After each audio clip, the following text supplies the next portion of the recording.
Hey, I'm Dave Anthony, and throughout the season, we're going to be talking with a number of former MJHLers who have gone on to do amazing things in hockey and education. I'm so excited to start with MJHL champion, Anavet Cup champion, former member of the Dauphin Kings and Steinbach Pistons, Riese Gaber. Gabes, thanks for doing this today. Yeah, thanks, Dave. Thanks for having me. I appreciate it. It's good to see you. All right, Gabes, let's start with take us through your career after leaving the Manitoba Junior Hockey League to where you are now.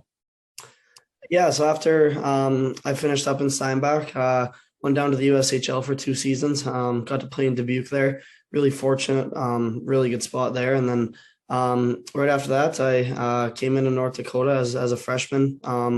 Obviously now a junior, so I'm going into my third year here. And yeah, it's been quite the journey, and it's been good though, well worth it. All right, so take us through what the adjustments were like going from the Manitoba Junior Hockey League to the USHL and eventually NCAA Division I.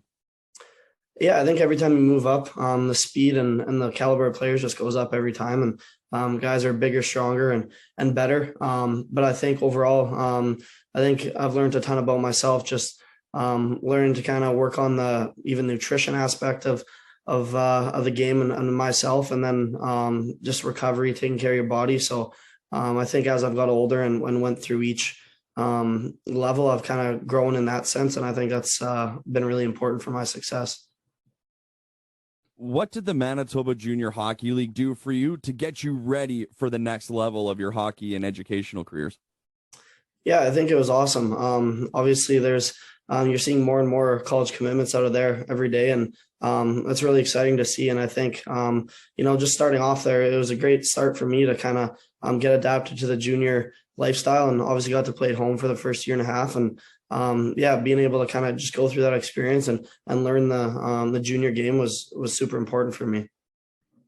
Tell us a little bit about the relationships you still have with people involved in the Manitoba Junior Hockey League and how much you value those connections. Yeah, I give a lot of credit to a lot of guys there. Obviously, as far as teammates go, I have a ton of guys that I still keep in contact with from all my years there. And then obviously, as far as staff goes, there's a lot of people in Dauphin, a lot of people in Steinbach that I still keep in touch with quite frequently, and obviously constantly rooting them on and checking up on them. So I think from that side of things, it's definitely cool to see the success of personnel, I guess, in that sense, and then the lifetime friendships that you meet. And I know you're still close with your billets from Steinbach as well. I know you didn't get a whole lot of the billeting experience, and it can be tough for some people, but take us through what it was like to be billeted and, the connection you still have with that family. Yeah, I was very fortunate. Both years in the MJ, I was extremely fortunate. I started with my billet family in Dauphin. They're unbelievable. I'm still extremely close with them today. Obviously, they're in the same town as me, so I see them all the time in the summer. And then same thing goes with my billets in Steinbach. They're unbelievable, and still keeping very close contact with them. And I know they're planning. Both billet families are planning on coming down to watch this year, and I couldn't be more excited. It's definitely very special relationships, and give them a lot of credit and can't thank them enough. Riese, what's it been like, balancing high-level hockey and high-level education at the same time? Yeah, it's not easy. At times it gets pretty tough and can be stressful. Kind of got to know when to kind of step back and just relax, have some time to yourself, because it becomes a lot, and it's very taxing on the body mentally and physically. So I think just learning to balance it and making sure you're doing your schoolwork, getting that out of the way first early in the week, I think it's been huge for me. I try and get that out of the way, especially once we get into games, because then once later in the week hits, your mind is it's completely on hitting the ice Friday night. So Riese, you've never been handed anything. You've been traded. You've gambled on yourself. You've went to different programs and different levels. What kind of advice would you give to kids who are, maybe just entering junior A or are kind of in the middle of their junior A careers? What advice would you give to them to help them get to the next level? Yeah, I think if you're willing to bet on yourself, I think the most important thing is just do the work. The body of work is everything. I think you put in the hours, and I think discipline's a huge thing within yourself. It's not just your discipline, how you practice or everything. It's everything, all the details. When you're doing your schoolwork, having that discipline to get things done, deadlines, everything. I think that translates to the game and hockey. And I think if you're disciplined with yourself and don't cheat yourself, put in that work, good habits, eventually that body of work is gonna all add up, and it's gonna lead to success. So I think just the repetitions of different things, and it works out in the end. Riese, maybe give some advice to those players who are trying to make a decision as to where they're going to be playing in the next couple of years. It's hard to balance, playing MJ hockey and, dealing with school and commitments and that part. So what advice would you give to players who are looking to commit to different programs down the road?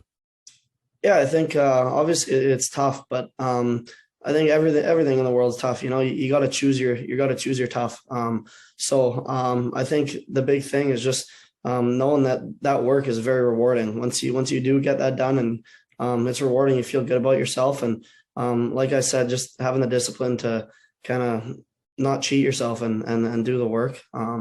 I think that's kind of the main thing for me. I'd take away from that. You got a big year ahead with your team, but you got a really cool experience this summer. What was it like going to NHL training camps? Yeah, it was really cool. That was my first taste of that, obviously, with COVID the past few years. And I think obviously kind of just being able to see how I stack up against different players and different things like that. So obviously going out there was a really cool experience. I've never been out east, so being able to kind of see how things are ran, and obviously there's a lot of personnel there that were in Boston that I grew up watching, so that was kind of cool to see. Just being able to learn from them and see how they go about their everyday business. It was definitely a really cool experience, and I'm very thankful that I got to experience that. Did it take you back to when you were, entering in the Dauphin Kings locker room for the first time when you were a kid? And did you have those kind of butterflies again?